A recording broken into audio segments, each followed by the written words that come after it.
शुकाचार्य म्हणतात, हो परीक्षिती, होऊ शकतंय नाही असं झालेले. कधी झालेले? कान्य कुब्जे दुजे कच्चित दासीपती राजा मिल नामना नष्ट सदाचारो दास्या संसर्ग दूषित. काय म्हणले? म्हणले राजन, ही गोष्ट सांगायची नाही अशी झालेली आहे. काय झालेले? कधी झालेले? अरे राजा म्हणले, पूर्वी जर काम विषय असा आहे महाराज. राजा परीक्षितीला शुकाचार्य भगवान सांगतात, राजन, दोन जागेवरून काम विषय जागा होतो म्हणले. कुठून? एक डोळे आणि दुसरे कान. डोळ्याने जर अदृश्य बघितलं, चांगलं काही वेगळं बघितलं तर काम जागृतीला येतोय. आणि डोळे जर असणार, कानाने जे जर नाही ऐकायचं ते ऐकलं तर असणार काम जागा होतोय असं सांगितलं. मग हे दोघाला जपलं पाहिजे, डोळे आणि कान. या दोघाला काय केलं पाहिजे? चांगल्या वाट्याने नेलं पाहिजे. तर पण ह्या जो अजामिळ नावाचा एक ब्राह्मण होता म्हणले, अजामिळ नावाचा एक ब्राह्मण होता. कान्य कुब्जे दुजे कच्चित. द्विज म्हणजे ब्राह्मण, कान्य कुब्ज या गोत्रामध्ये एक ब्राह्मण अजामिळ जन्माला आलेला होता. त्याला एक पत्नी होती, एक लहान बाळ होत. चांगला असणारा संसार होता, हुशार होता, सुंदर होता, सगळं होतं. वर्णाने ब्राह्मण होता, सगळं चांगलं होतं. पण या अजामिळचे डोळे बरोबर नव्हते. अजामिळचे डोळे कधी कधी इकडे तिकडे होत होते म्हणले. भगवान शुकाचार्य म्हणतात, त्या अजामिळ एक वेळेस काय झालेले, बाहेर गेलता तर बाहेर अजामिळने एकदा नृत्यकेला बघितलेले. नृत्यकेला बघितलं, एका वेश्येला बघितलं आणि त्या नृत्यकेला हा अजामिळ घरी घेऊन आलेला आहे. घरी घेऊन आला. घरी घेऊन आल्याच्या नंतर ते नृत्यिका घरी आल्याच्या नंतर म्हटली, ह्या कोण आहेत? अजामिळने सांगितले, माझी धर्मपत्नी आहे, माझं बाळ आहे एक. तर तिने सांगितलं, ती वेश्या होती, ते सरळ सांगितलं, तिथं तुमची धर्मपत्नी घेतली कुणी जर राहणार असेल तर मी थांबणार नाही. असं म्हणल्यावर तो अजामिळ त्या नृत्यिकेकडे आकर्षित झालेला होता. मग आकर्षित झाल्यामुळे त्याने स्वतःच्या धर्मपत्नीचा त्याग केलेला आहे. अजामिळने स्वतःच्या धर्मपत्नीचा त्याग केला, लेकराचा त्याग केलेला आहे आणि त्या नृत्यिके संग राहू लागलेला आहे. मग घरामध्ये तिला आणून ठेवलेलं आहे. सकाळी उठला आणि गायत्री मंत्राचा जप करण्यासाठी माळ घेऊन बसलेला आहे. ब्राह्मण होता, रोजची सवय होती. गायत्री मंत्राचा जप करायला बसला तर तिने विचारलं, हे काय करायले तुम्ही? तिने कधी हे बघितलेलं नव्हतं. ती म्हणली, हे काय करायले? ती म्हणला, मी गायत्री मंत्राचा जप करायलोय. ती म्हणली, जप? पैसे कमवून आणा म्हणले, जप गिप काय करू नका. काय करायचं हा जप करून? ती वेश्या होती महाराज. अजामिळची ती जपाची माळ असणारी तिने घेतलेली आहे आणि जप करून दिला नाही. अजामिळ पैसे कमवण्यासाठी गेला. हा ब्राह्मण होता पूर्वी, पण आता वेश्येचं ऐकून काय करू लागलेला आहे? चोरी करू लागलेला आहे. पैशासाठी चोरी करू लागला. हळूहळू मोठी मोठी चोरी करू लागला. मोठी मोठी चोरी करता करता कधी कधी डाका टाकायला, लहान छोटा मोठा डाका टाकीत टाकीत एक नंबरचा अजामिळ डाकू झाला. एक नंबरचा डाकू, असा डाकू की पंचकृषीत माहीत झालं. मोठा डाकू अजामिळ झाला. इतका मोठा डाकू झाला, इतका मोठा डाकू झाला की 4-2 गावातले लोक, शेजारच्या पाजारच्या तात्या, देवाची सकाळी पूजा झाली की काय म्हणायचे? देवाला प्रार्थना करायचे, देवा आज अजामिळचं दर्शन होऊन देऊ नको. एवढा मोठा डाकू झाला. लेकरू जर रडायला दूध प्यायला झालं तर आई लेकराला म्हणायची, बाळा गप्प बस, अजामिळ येईल. लेकरू एका दमात दूध पिऊन घ्यायचं. हा, इतका असणारा दरारा अजामिळचा होता. डाकू होता अजामिळ. मोठा डाकू झाला आणि त्याच्या फक्त त्या पत्नीचं, आता त्या वेश्येचं ऐकायचा, दुसरं कुणाचं ऐकत नव्हता. कुणाला भेदही नव्हता. जेव्हा अजामिळ संध्याकाळी घराच्या बाहेर निघल तेव्हा असा निघत नव्हता, हातामध्ये नग्न तलवार घेऊन निघायचा बाहेर, मोकळी तलवार बाहेर घेऊन निघायचा, डोक्याला काळी पट्टी बांधायचा, सगळं एका मिनिटामध्ये दुकानं सगळे बंद व्हायची, असा अजामिळचा असणारा दरारा होता. मोठा डाकू झाला अजामिळ. एक वेळेस वृंदावनामधून अविद्येला काही संत निघालेले, जसं आपल्याकडं पंढरपूरला जातो आषाढीला, आपल्या आळंदीतून जातो, तुकोबराया संघ जातो, माऊली संघ जातो, तसं तिकडे उत्तर प्रदेश मध्ये अयोध्येमधून वृंदावनला संत निघाले यात्रा करीत. मग वृंदावनाला जात असताना अयोध्येतून जसं आपण मुक्काम करीत जातात ना, तसं तिकडेही ते ज्या गावात अंधार होईल त्या गावात मुक्काम करायचे संत. मग अंधार होईल त्या गावात मुक्काम करीत असताना ते संतांचा एक दिवशी आजामिळच्या गावामध्ये आलेले आणि अंधार झालेला आहे. त्या संतांना त्यांचे शिष्य म्हणले, महाराज आज अंधार झालाय, आपण या गावातच थांबू. संतांनी सांगितलं ठीक आहे, इथं थांबू. एक माणूस त्या गावामध्ये रस्त्यावर दिसला. त्या माणसाला विचारलं, महाराज दादा या गावामध्ये कोणी भगवत भक्त आहे का, देवाचा भक्त आहे का? आजची रात्र आम्हाला त्यांच्या घरी थांबायचे, आम्ही यात्रेमध्ये आहेत, 40 लोक आहेत, सकाळी उठून जातो, आहे का देवाचा भक्त कोणी? त्या माणसाला ज्याला विचारलं ना, तो माणूस नालायक होता, म्हणजे ज्याची लायकी नाही तो नालायक. हा, विचारल्याच्या नंतर त्याने चांगलं सांगावं काही, तर त्याने मनातली मनात त्या माणसाने विचार केलाय, लय आलेत गण लावून माळी घालून, सांगतो म्हणले यांना रस्ता चांगला, घर दाखवितो चांगलं, आणि त्याने घर दाखवलेलं आजमेळचं. तो म्हणला, महाराज आमच्या गावात लय मोठा भगवत भक्त राहतोय, त्याचं नाव आहे आजमेळ. त्या संतांना काय माहिती, आता ते तर रोज आपलं चलत जाऊ लागले, त्यांना काय माहिती कोणाच्या गावात कोणचा कसा भक्त आहे का कोण कसं आहे. त्या माणसाने सांगितलं, महाराज आमच्या गावामध्ये भगवत भक्त मोठा राहतोय, त्याचं नाव आजामिळ आहे, तुम्ही त्याच्या घरी जा. असं या गल्लीने गेलात ना, ते 3 नंबरचं घर त्या आजामिळचं आहे, हा तिथं जा तुम्ही. आणि त्या आजामिळच्या इथं जर तुम्ही गेलात ना महाराज, तर तुम्हाला पोटभर भोजन मिळेल, दक्षिणा मिळेल, आणि जर आजामिळच्या जर ध्यानात आलं मनात आलं तर तुम्हाला तुमची तो पूजा बी करेल. आता या संतांना काय माहिती कोणची पूजा करणार आहे, यांनी दाखवली त्यांना वाट.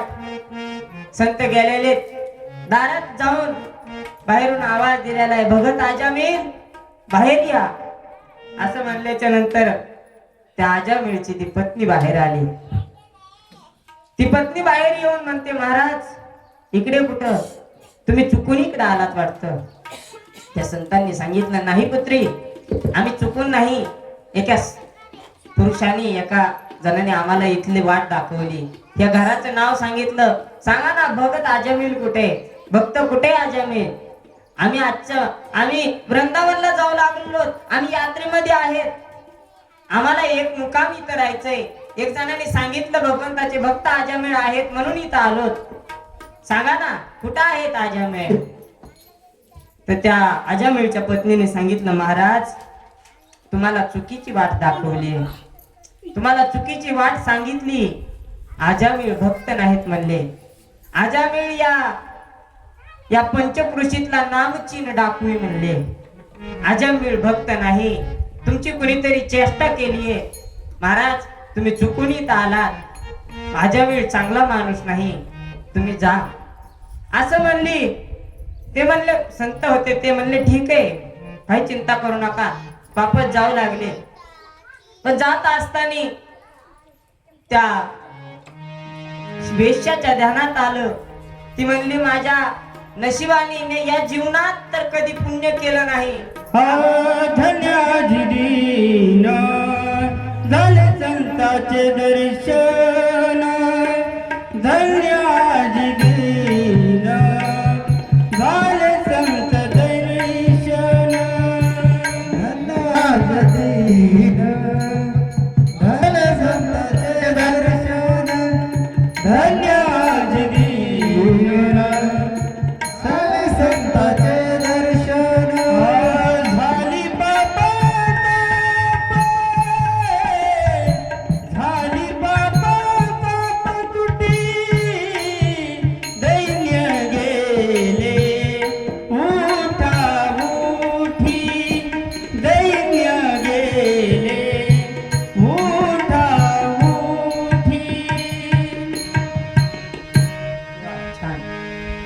पद्मिनी कृष्ण भगवान की जय। श्रीमद् भागवत महापुराण की जय. सांगितलं तिने आवाज दिला. जेव्हा संत निघून जाऊ लागले ना तेव्हा तिने आवाज दिलेला आहे. ती म्हणली महाराज थांबा. आज मला माहित नाही मी या जीवनामध्ये कधी पुण्य केलं नाही, पण माझ्या कोण्या जन्माचं पुण्य उदयाला आला आणि तुमचं मला दर्शन झालं. थांबा महाराज, जाऊ नका. माझ्या आईने सांगितलं होतं संताला कधीही जर आले तुझ्यापाशी काहीही कर म्हणली माझी आई, पण संताला कधी खोटं बोलू नको आणि संत जवळ आले तर त्यांची सेवा कर. त्यामुळं महाराज तुम्ही थांबा. ती वेश्या त्या संताला म्हणते महाराज माझ्या हाताने काही एक पाण्याचा थेंबही मी तुम्हाला देऊ शकेल एवढी मी पवित्र नाही, पण मी ऐकू नये म्हणली. जर कोरडा अन्न जर तुम्हाला दिलं, शिदा जर दिला तर तुम्ही तो घेऊ शकता. मी तुम्हाला कोरडा अन्न देते, डाळ पीठ असं वेगवेगळं अन्न देते. तुम्ही इथंच कोपी करून राहा. माझ्या भाग्याने तुम्ही माझ्या घरी आलात. आजची रात्र इथं राहा आणि सकाळी जा. इथंच असणार तुम्ही तुमचा जेवण करा, मुक्काम करा. अशी प्रार्थना केल्याच्या नंतर त्या संतांनी विचार केलेला आहे ठीक आहे. थांबले. डाळ तांदूळ पीठ हे कोरड्या वस्तू असणाऱ्या त्यांनी त्या अजामिळच्या पत्नीने दुसऱ्या पत्नीने दिलेल्या. संतांनी कोपी केली. तिथं झेंडे अडकले, विना अडकला. झेंडे तिथं खवून ठेवले, विना अडकलेला आहे. तिच्यापासून सगळं घेऊन ते अन्न सर्व बनवलं जेवण आणि जेवायला बसले. पहिला घास त्या संतांनी तोंडात टाकला की जे महंत होते त्यांच्या संग मोठे संत, त्या संताच्या डोळ्यातून पाणी आलं. डोळ्यातून पाणी आलं आणि त्या संतांनी विचार केला आपण या डाकूच्या घरचं अन्न खायला लागलो.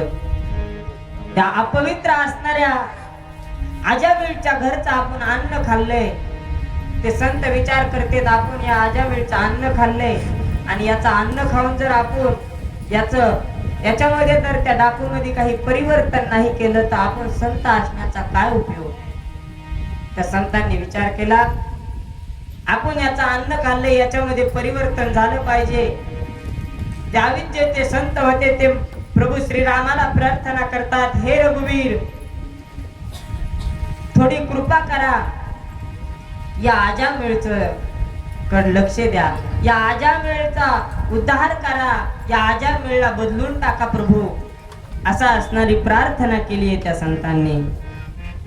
परिवर्तन करा भगवंत याच्या जीवनामध्ये असं म्हणल्यावर त्यांच्या डोळ्यामध्ये जेव्हा पाणी आलं संताच्या, तर शिष्याने विचारलं महाराज तुमच्या डोळ्यामध्ये पाणी काय झालं तुम्हाला. तर संत म्हणले मी विचार करतोय जेव्हा अजामिळ आता बाहेर गेलेला आहे, जेव्हा वापस येईल त्याला उपदेश काय कराव, काय उपदेश कराव. तर शिष्य होते. शिष्य म्हणले महाराज तो ब्राह्मण आहे त्याला गायत्री मंत्राचा पाठ करायचा सांगा. महाराज म्हणले तो गायत्री मंत्राचा पाठ करणार नाही. आता तो डाकू झालेला आहे, तो गायत्री मंत्राचा पाठ करीत असतो का. नाही. मग काही दुसरा शिष्य उठला आणि दुसरा शिष्य म्हणला महाराज तुम्ही त्यांना सुंदरकांड करायचं सांगा. काय म्हणला सुंदरकांड करायचं सांगा. महाराज म्हणले सुंदरकांड नाही पण लंका कांड जरूर करेगा हो. लंका कांड करीन म्हणले, तो सुंदरकांड करणार नाही. महाराजांनी विचार केला. महाराज म्हणले शिष्यांनो अजामिळला असं काहीतरी सांगावं लागल ज्यासाठी खूप त्रास घेण्याची गरज नाही, जे सहजासहजी होईल असं काहीतरी सांगावं लागल. असा विचार केला संतांनी. आणि रात्री 2:30 वाजलेले होते. 2:30 वाजता अजामिळ आलेला आहे. रात्रीचे 2:30 वाजलेले. 2:30 वाजता अजामिळ बाहेरून आलाय. हातामध्ये तलवार, डोक्यावर मोठं गोतुडे, काळी पट्टी बांधलेली, धिप्पाडची धिप्पाड शरीर आहे अजामिळचं. आणि चलत चलत आलेला आहे घरापाशी. 2:30 वाजता संध्याकाळी चोरी करून डाका टाकून आलाय. 2:30 वाजता. आणि आल्याच्या नंतर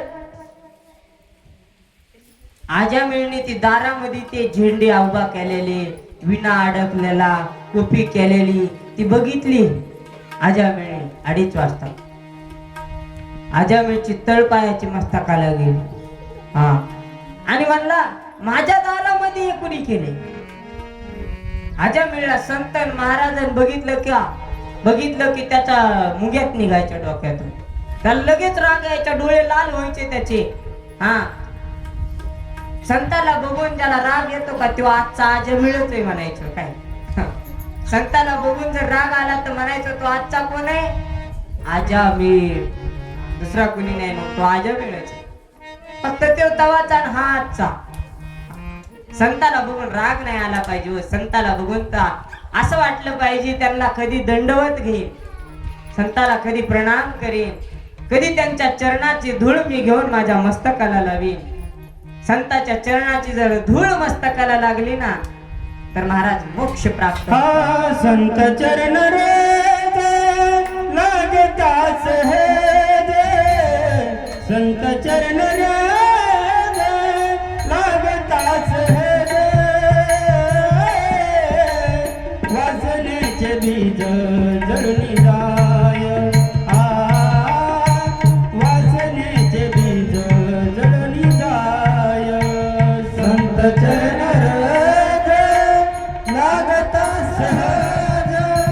संत चरण लागता सहज, वासनेचे बीज जळून जाय. वासनेचे बीज जळून जाय. मग राम नामे उपजे आवडी, मग राम नामे उपजे आवडी. मग राम नामे उपजे आवडी, मग राम नामे उपजे आवडी. मग राम नामे उपजे आवडी, मग राम नामे उपजे आवडी. सुख घडघडी वाढू लागे, सुख घडघडी वाढू लागे.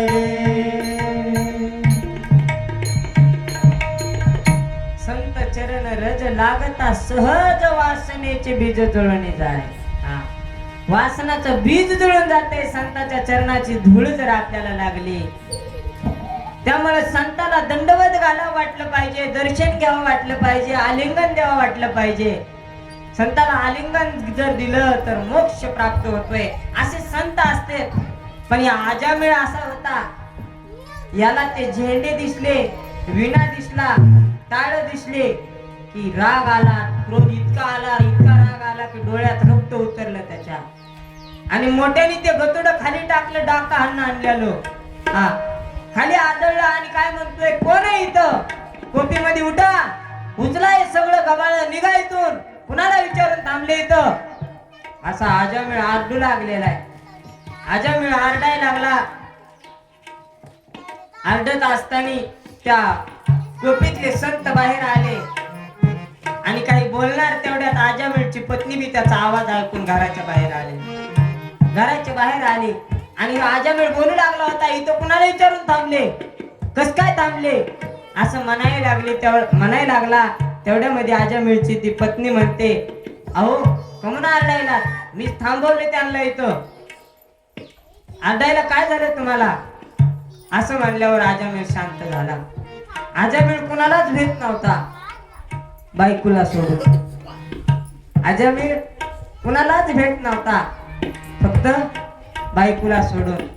हा बायकोला बेल बी पाहिजे, बायकोला बेल बी पाहिजे, गरजेच आहे. ठीक आहे, हा गरजेच आहे. आता ज्याच्यापाशी मोबाईल आहे त्यांना माहिती सध्या परिस्थिती अवघड आहे. हा पहिलं मुलीला अडचण होती, मुलीला घाबरायचे काम होते. आता मुलं विचारात आहेत लग्न करावं का नाही करावं. काही बी प्रकरण घडायलेत, मोबाईल ज्याला त्यांना माहिती. हा काही बी प्रकरण घडतेत आजकाल. महागांधी आणि वृंदावनला होतं तिकडे का खबर आली आमच्या कानावर. एका मुलींनी स्वतःच्या पतीला मारले, ड्रामा मध्ये टाकले, सिमेंट टाकले, त्याच्यात बुजून टाकले. हा, अब त्याच्यामुळे पत्नीला काय केलं पाहिजे? दिलं पाहिजे. हा, त्या हायकोर्ट कोण अजमेर कोणाला आज भेट नव्हता, एक जणाला सोडून पत्नीला भेलच पाहिजे. ठीक आहे म्हणला, तू म्हणलीस म्हणल्यावर काही नाही, ठीक आहे म्हणला. आणि मग त्याने विचारलं ते कौरव राहणार आहे तिथं? पत्नीने सांगितलं उद्याच्यालाच जाणार आहेत निघून. असं म्हणल्याच्या नंतर संत जर एक गार झाला की संतांनी विचार केला आता याला काहीतरी उपदेश करावा लागल. मग त्या संत म्हणतात, अजमेर आम्हाला काही दक्षिणा. काय म्हणले? आम्हाला काही दक्षिणा. तो अजमेर म्हणला, दक्षिणा? अरे तुमचा कमंड डोलून त्या माळीला घेतल्या नाही, तेच तुम्ही मोठं माना दक्षिणा. कायची दक्षिणा आली तुम्हाला? होय दोन. असं म्हणायला लागले की बायको म्हणले, हो ऐका ना ते काय म्हणते. ती म्हणलं ठीक आहे ऐकतो. बायको म्हणली की म्हणलं ऐकतो. ऐकावंच लागत बायको. मग संतांनी सांगितलं, अजमेर आमची दक्षिणा म्हणजे काही धन नको देऊ आम्हाला दक्षिणेमध्ये तुझं काही पाहिजे नाही. आमची दक्षिणा म्हणजे आमचा शब्द फक्त शब्द आहे. अजमेरला विचारलं, अजमेर तुला मुलं किती आहेत? अजमेर म्हणला 9 आहेत. किती? 9. आता 10वा होणार आहे, काय करायचंय? संतांनी सांगितलं, जे आता मुलगा होणार आहे ना, आता जे पुत्र होणार आहे ना, त्याचं नाव नारायण ठेवा. काय ठेवा? नारायण. अजमेर म्हणला, नारायण? तसलं नारायण गिरायण नाव ठेवत नसतो म्हणला मी. ते लय जुनं नाव आहे म्हणला, ते नाव ठेवत असते ते. आता तर लेकराचं नाव दुसरं ठेवणार आहे म्हणला मी. बबल्या ठेवणार आहे. काय ठेवणार आहे? बबल्या ठेवणार आहे. हे ते नारायण नाव इतक्या दिवसाचं जुनं ठेवायचे काय? ठेवत नाही. पत्नी म्हणली, हो काय होईल तुम्हाला? म्हणायला एक तर ठेवा ना, ऐका ना त्यांचं. असं म्हणली, बरं तू म्हणतीस तर तू म्हणतीस तर. असं म्हणला अजमेर. तू म्हणतीस म्हणल्यावर ठेवू आपण नाव. संतांना म्हणला, ठीक आहे ठेवतो नाव. संत म्हणले, ठीक आहे. प्राप्त झालं, आम्हाला दक्षिणा भेटली, जे पाहिजे होतं ते झालं. संत निघून गेलेले. सकाळ झाली, संत वृंदावनाकडे जाऊ लागलेले होते. ते निघून गेले. या सगळ्यांच्या शरीरातून प्राण निघून जाणारे बरोबर त्याची एक वेळ असते. अजमेरचा मृत्यू जवळ आलेला आहे. अजमेरचा पुत्र असणारा खेळत होता अंगणामध्ये, आणि अंगणामध्ये खेळत असताना अजमेरचा मृत्यू जवळ आला. अजमेरचा प्राण कासावीस होऊ लागले. आता शरीरातून श्वास निघून जाणार, जीव निघून जाणार.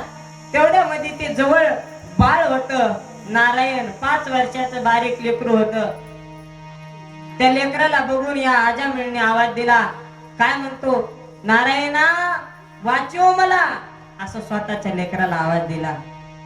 दूर खेळत होत तिथं जवळ. काय शुकाचार्य म्हणतात, दुरे क्रीडनकासक्तम पुत्रम नारायणावयम प्लावितेन सुरेणोच्चैर आजुहाव कुलेंद्रिय. नारायणा वाचव मला, असं म्हणले. दूर खेळत होत बाळ. ते बाळ होत, पण यमाचे दूत आलेले. यमाचे दूत आले आणि अजमेरचा प्राण निघला. त्या अजमेरच्या प्राणाला धरलेले, त्या जीवाला धरलं आणि यमदूत असणारे त्याला घेऊन जाऊ लागले. जात असताना घराच्या बाहेर निघले अजमेरच्या, की तेवढ्यात तिथं विमान आलेले. चतुर्भुज रूप असणारे पार्षद त्या विमानामध्ये बसलेले. आणि त्या पार्षदांनी त्या यमदूताला थांबवलं. यमदूताला पार्षदांनी थांबवल्याच्या नंतर यम म्हणले, का थांबवलं आम्हाला? जाऊ द्या आम्हाला. पार्षद म्हणले, नाही थांबा, तुम्ही यांना यमपुरीला नेऊ शकत नाहीत. पार्षदांनी असं म्हणल्याच्या नंतर यमदूत म्हणले, का नेऊ शकत नाहीत? अहो हा तर डाकू आहे, डाकू. संतांनी सरता केलो तैशा परी संताने सरता केलो तैशा परी संताने सरता केलो तैशा परी संताने सरता केलो तैशा परी चंदनाने गोरी चंदनाने गोरी व्यापी